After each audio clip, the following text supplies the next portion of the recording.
Merhaba, kanalıma hoş geldiniz. Excel'de hayat kurtaran hareketlerin 16. videosu. Size görüldüğü gibi tablo geldi ve formül sonuçlarını sıralı olarak büyükten küçüğe saydırmanız istendi. Ne yapardınız?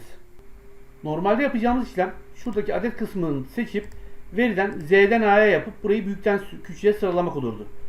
Daha sonra şuraya 1, 2 deyip şunu aşağı doğru çektirmek gerekirdi. Ve buradan sıraya bakardık.